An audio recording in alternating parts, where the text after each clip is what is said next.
Now returning to the studio with more on the weekend events in Syria is the founder and executive director of the Israel Institute for Strategic Studies, Dr. Martin Sherman. Dr. Sherman, as always, it's a pleasure. Thank you so much. Thank you for having me back again. All right, so first of all, can we assume that Russia knew about this latest attack, given that their response and their condemnation of it has been relatively, minimal? Well, there's rumored coordination with the Russians. I wouldn't be surprised to find that the Russians were given advanced warning, perhaps not too advanced warning, but a certain amount of warning, so that they can keep their assets out of harm's way.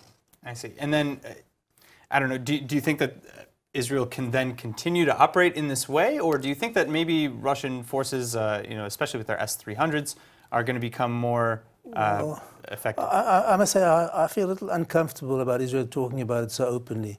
I don't think that bragging about thousands of attacks on targets in Syria and Lebanon, I don't like that. I think ominous silence would probably just a greater deterrence. I mean, no one really thinks it was the Spanish Air Force that was bombing them.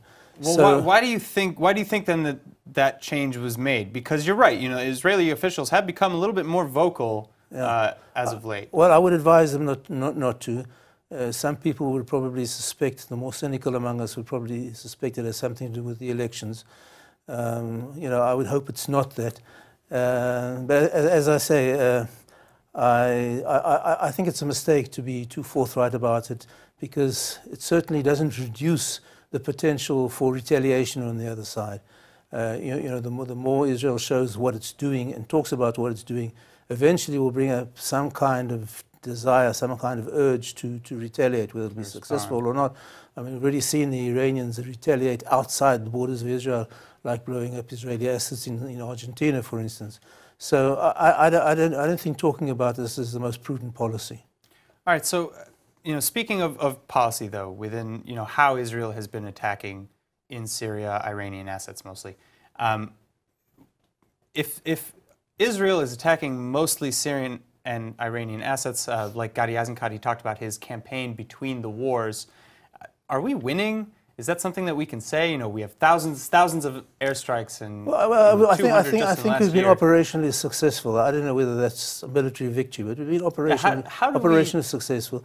I think we may have delayed Iranian build-up in Syria, but I think the real strategic issue about halting the Iranian expansion and military adventurism is what happens inside Iran, and I think the effectiveness of the American sanctions there are far more important than 2,000 American troops in northern Syria, because I think as long as we can debilitate the Iranian regime there, reduce its assets, make it have less and less resources for its adventurism abroad, that is the real card that needs to be played. But do you think can Israel continue to do that?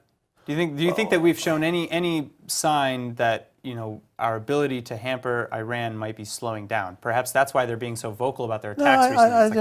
I don't think so. I mean, I don't know how many covert attacks have been. We don't know about everything that's been executed. I think Israel has done a good job operationally. I don't think that you can stop Iran solely from the air.